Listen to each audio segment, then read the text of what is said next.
Hey guys, welcome back to the channel. मैं हूं आपका दोस्त और होस्ट प्रिंस। और आज के इस वीडियो में हम लोग फंक्शंस इन जावा स्क्रिप्ट पढ़ने वाले। क्लाइंट साइड स्क्रिप्टिंग जब आप पढ़ते हैं या कोई भी उप्स की लैंग्वेज पढ़ते हैं, ऑब्जेक्ट ओरिएंटेड प्रोग्रामिंग पे कोई भी टेक्नोलॉजी आप पढ़ते हैं, तो वहां पे फंक्शन एक बहुत ही स्ट्रॉन्ग पिलर की तरह काम करता है। हमारा क्लास हो गया, ऑब्जेक्ट हो गया और फंक्शन, ये तीन बहुत ही स्ट्रॉन्ग पिलर होते हैं किसी भी ऑब्जेक्ट ओरिएंटेड प्रोग्रामिंग लैंग्वेज की। क्लाइंट साइड स्क्रिप्टिंग भी उप्स को फॉलो करता है, ऑब्जेक्ट ओरिएंटेड प्रोग्रामिंग को फॉलो करता है। फंक्शन की डेफिनेशन की बात करते हैं तो फंक्शन बेसिकली क्या होता है?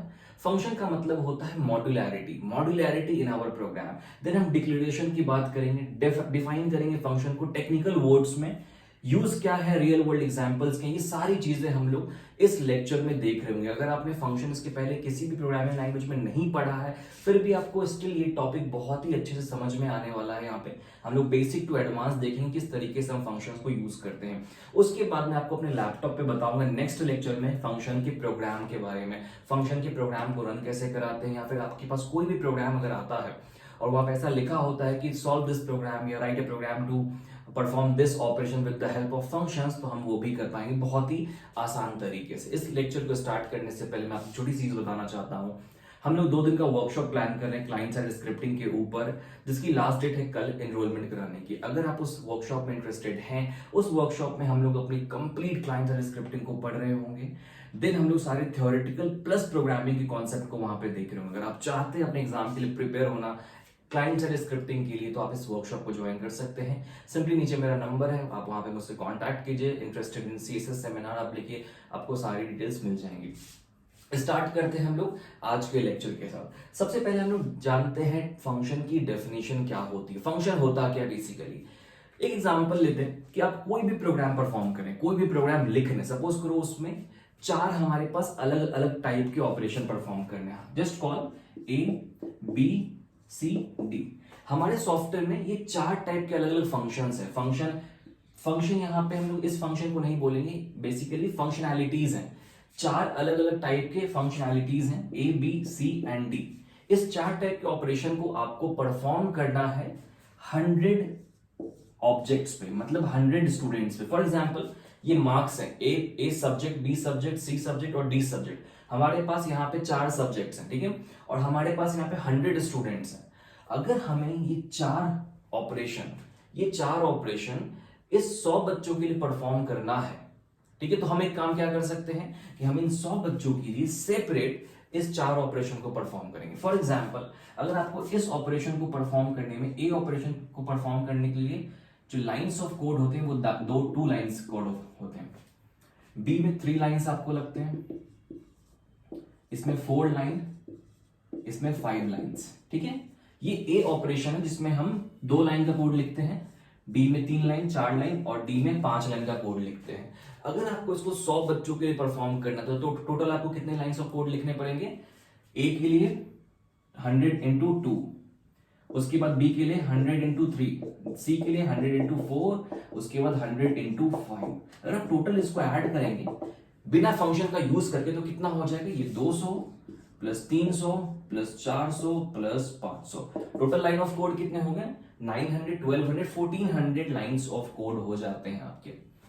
अगर आप फंक्शन का यूज नहीं कर रहे हैं तो मैं आपको फंक्शन की कॉन्सेप्ट को बताना चाह रहा हूं यहाँ पे। अगर हमें simple without using any function, अगर हमें यही सेम ऑपरेशन परफॉर्म करना है तो हमें यहाँ पे 1400 लाइन ऑफ कोड लिखने पड़ेंगे, 1400 लाइन ऑफ कोड लिखना पड़ेगा।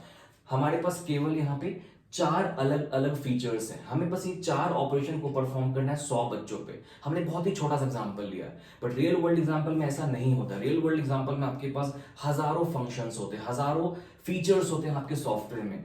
यहाँ पे 100 बच्चे, वहां पे आपके लाखों बच्चे हो सकते हैं, ठीक है, लाखों एंट्रीज हो सकती हैं। तो वहां पे आप सोचो कि अगर आपने फंक्शन का यूज नहीं किया तो आपको कितने हजार लाइन ऑफ कोड एक्स्ट्रा लिखने पड़ेंगे, ठीक है। अब इसी जगह पे अगर आप फंक्शन का यूज करोगे तो क्या होगा, ठीक है।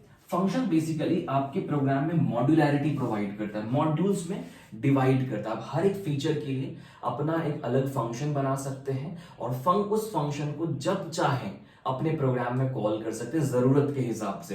सपोज करो हमने बनाया फंक्शन ए, फंक्शन बी, फंक्शन सी, फंक्शन डी, ठीक है। अब हमने इसमें 2 लाइन का कोड लिख दिया, इसमें 3 लाइन, इसमें 4 लाइन, इसमें 5 लाइन। अब हमें इस फंक्शन को, इस 4 ऑपरेशंस को अगर हमें 100 बच्चों पे यूज करना है तो हम सिंपली इस फंक्शन को कॉल करेंगे, फंक्शन ए, ठीक है, फंक्शन बी, फंक्शन सी, फंक्शन डी। यहां पे आप देखो कि आपको अगर इस फंक्शन को, ए ऑपरेशन को अगर 100 बच्चों पे परफॉर्म करना है तो सिंपली आपको फंक्शन ए को 100 बार कॉल करना होगा, अलग अलग ऑब्जेक्ट पे, अलग अलग पैरामीटर्स के साथ। तो यहां पे आपका 100 लाइंस में आपका एक ऑपरेशन परफॉर्म हो जाता है, जबकि अगर बिना फंक्शन का हम यूज करते तो क्या हो रहा था, हमें यहाँ पे 200 लाइन लग रहे थे। यहां पे 300 लाइन में आपका काम हो जाता है अगर आपको फंक्शन को कॉल करना है 100 बच्चों का। सॉरी, यहां पे भी आपको 100 लाइंस लगेगा, बिकॉज हम सिंपली क्या करेंगे, फंक्शन बी को कॉल करेंगे 100 बच्चों के लिए। सी में भी 100 लाइंस और डी में भी 100 लाइंस, कुल मिला के आपको केवल 400 लाइन कोड लिखना पड़ेगा और आपका ये ऑपरेशन परफॉर्म हो जाएगा 100 बच्चों पे, जहां पे हमें पहले 1400 लाइन ऑफ कोड लिखना पड़ रहा था। एक छोटे से एग्जांपल में आपने लगभग 1000 लाइंस ऑफ कोड को बचा लिया है with the help of function. Function basically आपको प्रोवाइड किया जाता है ताकि आप अपने प्रोग्राम में सेपरेट सेपरेट ऑपरेशंस के लिए, जितने भी ऑपरेशन आप परफॉर्म करना चाहते हैं, उन सब के लिए अलग अलग ब्लॉक्स बना सके और उन ब्लॉक को आप जब चाहें तब कॉल कर सके, जब उस ब्लॉक की जरूरत पड़े। तो सपोज करो हमें कॉलेज मैनेजमेंट वेबसाइट बना रहे, हमें एडिशन करना, हमें रिजल्ट को डिस्प्ले कराना, हमने सिंपली एक रिजल्ट के डिस्प्ले का एक फंक्शन बना दिया। अब हमें वो 1000 बच्चों के लिए कॉल करना है तो हम 1000 बच्चों के लिए कॉल करेंगे, 10,000 के लिए कॉल करना है 10,000 बच्चों के लिए कॉल करेंगे। हो सकता है एक स्टूडेंट की रिजल्ट को डिस्प्ले कराने में आपको जो लाइंस ऑफ कोड लग रहे हैं वो 10 लाइंस ऑफ कोड लिखने पड़ रहे हैं। सपोज करो एक फंक्शन है डिस्प्ले रिजल्ट, इसमें आपने 10 लाइन ऑफ कोड लिखा है, 10 लाइंस का जो कोड है वो लिखा है, तब जाके एक स्टूडेंट की रिजल्ट डिस्प्ले होती है, ठीक है। अब सपोज करो यही आपको अगर 1000 बच्चों के लिए करना पड़े तो अगर आपने फंक्शन का यूज किया तो आपने क्या किया, सिंपली 1000 इंटू डिस्प्ले फंक्शन को कॉल कर दिया, मतलब डिस्प्ले फंक्शन को 1000 टाइम्स कॉल किया तो यहाँ पे रिजल्ट डिस्प्ले हो जाएगा। तो यहाँ पे कितने लाइंस ऑफ कोड होंगे, 1000 लाइंस ऑफ कोड बस आपको लिखना पड़ेगा, ठीक है। अब यहाँ पे सोचो अगर आपने फंक्शन का यूज नहीं किया होता तो क्या होता, 10 into 1000, 1 lakh line of code. यहाँ पे आपने 90,000 लाइंस ऑफ कोड बचा लिया with the help of function. तो फंक्शन का आपके प्रोग्राम में ये इंपॉर्टेंस होता है। जस्ट मैंने आपको ये पूरा एक्सप्लेन किया था कि आपको फंक्शन का इंपॉर्टेंस समझ में आए कि हम फंक्शन यूज क्यों करते हैं। बट बहुत बुक्स में आपको सिंपल लिखा रहता है, function provides modularity in the program, you can separate each task using function, ये डेफिनेशन होता है। बट आपको ये समझ में नहीं आता कि हम फंक्शन यूज क्यों कर रहे हैं। तो ये रीजन होता है फंक्शन को यूज करने का। यहाँ पे अब देखो कि एक छोटे से एग्जांपल में हम लोग 90,000 लाइंस ऑफ कोड बचा रहे हैं, 90,000 lines of code. Space complexity और टाइम कॉम्प्लेक्सिटी आपने पहले पढ़ा होगा, कितना फर्क पड़ता है फंक्शन का यूज करके। आप कितनी स्पेस को बचाते हैं और कितना टाइम बचाते हैं आप with the help of function. जहां पे भी आपको उस ऑपरेशन को कॉल करना है, उस ऑपरेशन को यूज करना, आप सिंपली उस ऑपरेशन को कॉल कर लेंगे with the help of function, ठीक है। तो ये फंक्शन का बेसिक कॉन्सेप्ट होता है। इसके बाद हम लोग आते हैं फंक्शन को हम यूज कैसे करते हैं जावा स्क्रिप्ट में। हर एक प्रोग्रामिंग लैंग्वेज में फंक्शन को डिफाइन करने का तरीका अलग होता है। जैसे आप पाइथन पढ़ेंगे वहां पे डिफ कीवर्ड्स हम लोग करते हैं DEF से। यहाँ पे क्लाइंट साइड स्क्रिप्टिंग में, जावा स्क्रिप्ट में आप फंक्शन को बनाने के लिए सिंपली आप फंक्शन कीवर्ड का यूज करते हैं। आपको सिंपली लिखना है यहाँ पे फंक्शन, फंक्शन लिखना है आपको, नेम ऑफ फंक्शन, आपके फंक्शन का नाम, नेम, और उसके बाद पैरेंथेसिस के अंदर अगर आपके पास आर्गुमेंट है तो आप आर्गुमेंट लिखेंगे, जो भी पैरामीटर्स आपके पास है, नंबर ऑफ पैरामीटर्स आप कितने भी ऐड कर सकते हैं, कर्ली ब्रैकेट्स, और इसके अंदर आपके फंक्शन के ब्लॉक ऑफ कोड, जो भी आपका फंक्शन परफॉर्म करना चाहता है। ये होता है फंक्शन का सिंटैक्स अगर आप क्लाइंट साइड स्क्रिप्टिंग में जावा स्क्रिप्ट में फंक्शन को यूज करना चाह रहे हैं। तो यहाँ पे आप विदाउट आर्गुमेंट भी फंक्शन को लिख सकते हैं। ये जो आर्गुमेंट होता है ये ऑप्शनल होता है, ये कंपलसरी है, ये कंपलसरी, ये जो पार्ट है ये ऑप्शनल पार्ट है। अगर आपके फंक्शन में कोई पैरामीटर नहीं पास करना है तो आप पैरामीटर नहीं भी पास कर सकते, ये कंपलसरी नहीं होता पैरामीटर को पास करना, ठीक है। अब एक इंपॉर्टेंट चीज है, जब आप जावा स्क्रिप्ट को यूज करते हैं, ठीक है, तो फंक्शन को आप कहां पे डिफाइन कर सकते हैं। फंक्शन को आप, अगर आपको फंक्शन को डिफाइन करना है या कॉल करना है तो आप केवल फंक्शन को जावा स्क्रिप्ट के स्क्रिप्ट टैग के अंदर ही डिफाइन कर सकते हैं। अगर आपको कभी भी फंक्शन को अपने प्रोग्राम में यूज करना है तो आप उसको HTML में नहीं डिफाइन कर सकते हैं। आप HTML में उसको कॉल कर सकते हैं, HTML में आप उसको किसी भी ऑब्जेक्ट पे कॉल कर सकते हैं, बट आप HTML पे डिफाइन नहीं कर सकते। ये हमेशा याद रखना।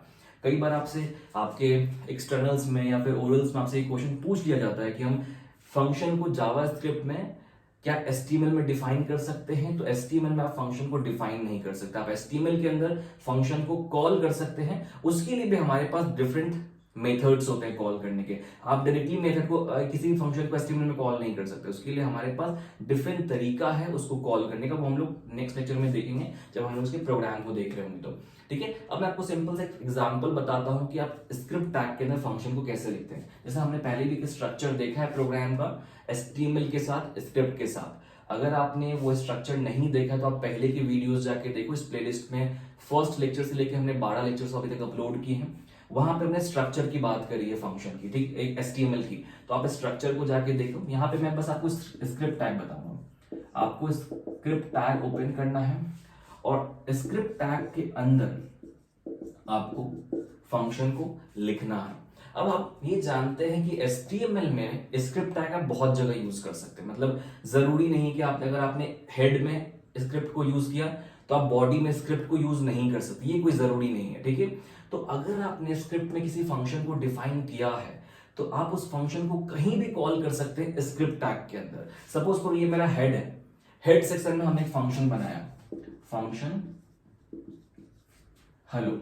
हमने हेलो नाम का एक फंक्शन बनाया, कोई आर्गुमेंट पास नहीं किया। यहां पे डॉक्यूमेंट डॉट राइट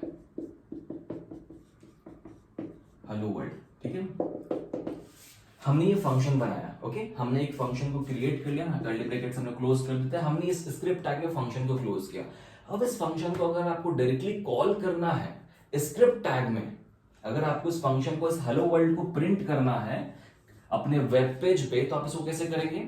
आप इसको स्क्रिप्ट टैग को सबसे पहले बॉडी में डिफाइन करेंगे। अगर आपने ये स्क्रिप्ट टैग हेड में डिफाइन किया है तो ये हेलो वर्ल्ड प्रिंट नहीं होगा, बिकॉज हेड में आप जो भी डिफाइन करते हैं ना वो चीजें प्रिंट नहीं होती। उसके लिए आपको बॉडी टैग में डिफाइन करना पड़ेगा। बॉडी टैग में अगर आप स्क्रिप्ट को डिफाइन करेंगे तो कुछ इस तरीके से करेंगे। सेम स्क्रिप्ट टैग जो हमने अभी फंक्शन बनाया उसको कॉल कैसे करेंगे? ये हमने बॉडी लिखा HTML का, ये हमने स्क्रिप्ट लिखा। ठीक है, सिंपली क्या करना है आपको, यहां पे फंक्शन को कॉल करना है। मेरे फंक्शन का नाम था hello, script close, body close. Simply आप इस फंक्शन को ऐसे कॉल कर सकते हैं। सिंपल फंक्शन का नाम, आपको कुछ भी ऐड नहीं करना। अगर आपको किसी भी फंक्शन को कॉल करना तो आप सिंपली इस तरीके से कॉल कर सकते हैं। एक चीज हमेशा ध्यान रखना कि अगर आप HTML के ऑब्जेक्ट्स पे फंक्शन को कॉल नहीं कर रहे हैं, अगर आप ऑब्जेक्ट पे फंक्शन को कॉल नहीं कर रहे हैं तो आपको स्क्रिप्ट टैग का यूज करना पड़ेगा। अगर आप यही फंक्शन को किसी HTML के ऑब्जेक्ट पे कॉल करना चाहते हैं तो वो उसका अलग मेथड है। जैसे सपोज करो अगर हमने एक फंक्शन बनाया हेलो नाम का और मैं ये चाहता हूं कि वेब पेज मेरा जैसे ही लोड हो तब वो फंक्शन कॉल हो, तो मैं क्या करूंगा? मैं सिंपली बॉडी टैग ओपन करूंगा और ऑन लोड फंक्शन का यूज करूंगा। ऑन लोड एक फंक्शन है जिसकी मदद से हम किसी भी जावास्क्रिप्ट के फंक्शन को कॉल कर सकते हैं।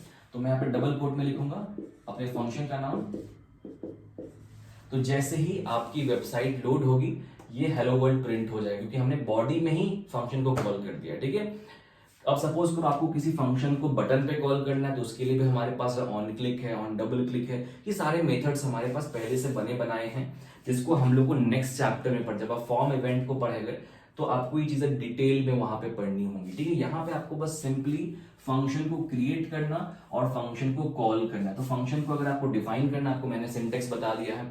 फंक्शन को कॉल करना तो आप सिंपली फंक्शन का नाम स्क्रिप्ट टैग के अंदर कॉल करेंगे तो वो हो जाएगा। अगर आपको HTML में कॉल करना है तो ऑन लोड फंक्शन का यूज करके आप बॉडी टैग में उसको कॉल कर सकते हैं। इसकी प्रोग्रामिंग प्रैक्टिकली मैं आपको नेक्स्ट लेक्चर में बता रहा हूँ, किस तरीके से हम फंक्शन को क्रिएट करते हैं, किस तरीके से उसको हम यूज करते हैं अपने प्रोग्राम्स में। डिफरेंट एग्जांपल्स भी हम लोग वहां पे ले रहे होंगे, अर्थमेटिक ऑपरेशंस का, वी नॉट का, किस तरीके से आपको पैरामीटर पास करना है। ठीक है, अब हम फंक्शन को विद पैरामीटर भी लिखते हैं, जैसे आपने जावा में यूज किया था उसी तरीके से आप फंक्शन को यहाँ पे विद पैरामीटर यूज कर सकते हैं। विद पैरामीटर करने के लिए सिंपली क्या करना पड़ेगा? सपोज करो हमें 2 नंबर का एडिशन करना है तो हम क्या करेंगे? हम एक फंक्शन को बनाएंगे, फंक्शन ऐड, हमने एक फंक्शन बनाया, ठीक है। हम यहाँ पे पैरामीटर पास कर देंगे ए बी, हमने यहाँ पे 2 पैरामीटर पास कर दिया। जावा में आपको यहाँ पे डेटा टाइप देना पड़ता था, यहाँ पे आपको डेटा टाइप देने की जरूरत नहीं होती है। हमने किया C equals to A plus B, function को क्लोज कर दिया। अब आपको एडिशन परफॉर्म करना है तो आपको बस सिंपली इस फंक्शन को कॉल करना है। इस फंक्शन को जहां पे भी आप कॉल करेंगे वहां पे हो जाएगा। सपोज करो मुझे इस फंक्शन को कॉल करना, मैं सिंपली फंक्शन को ऐड कॉल करूंगा, यहाँ पे 20, यहाँ पे 30 हो गया। आपका एडिशन वहां पे प्रिंट होकर आ जाएगा। यहाँ पे हमने प्रिंट नहीं किया तो यहाँ पे हमें प्रिंट करना होगा। तो मैंने सपोज को डॉक्यूमेंट डॉट राइट किया यहाँ पे सी, तो आप जैसे इस फंक्शन को इस तरीके से कॉल करेंगे आपका जो एडिशन है वो प्रिंट होकर आ जाएगा। तो फंक्शन को बनाने का जो तरीका होता है जावा स्क्रिप्ट में वो बहुत ही सिंपल होता है। बहुत सिंपल तरीके से हम फंक्शन को बनाते हैं, उसको कॉल करते हैं, और नेक्स्ट चैप्टर जब आप पढ़ेंगे तो आप जब फॉर्म इवेंट पढ़ेंगे तो आप फंक्शन की एक्चुअल यूजेस को समझ पाएंगे कि किस तरीके से हम अपने फॉर्म के इवेंट पे या HTML के किसी भी कंपोनेंट पे, चाहे वो बटन हो, चेकबॉक्स हो, रेडियो बटन हो, हम उस पे फंक्शन का यूज कैसे करते हैं। आपने एक फंक्शन बनाया और उस ऑपरेशन चाहते हैं कि एक बटन क्लिक पे, सपोज करो आपके पास एक बटन है क्लिक नाम का, अगर चाहते हैं कि इस पे क्लिक करने के बाद एक सामने हमारे पॉपअप आ जाए, ऐसा कुछ पॉपअप आ जाए हेलो लिखा हुआ, तो आप वो भी कर सकते हैं। वो हमें नेक्स्ट चैप्टर में पढ़ना हमारे सिलेबस में है। जब हम फॉर्म इवेंट पढ़ेंगे तो हम इन चीजों को समझ लेंगे कि कैसे एक बटन क्लिक हमें लगाना है, कैसे हमें रेडियो बटन पे फंक्शन को यूज करना है। बट उससे पहले आपको फंक्शन की बेसिक प्रोग्राम समझ में आनी चाहिए।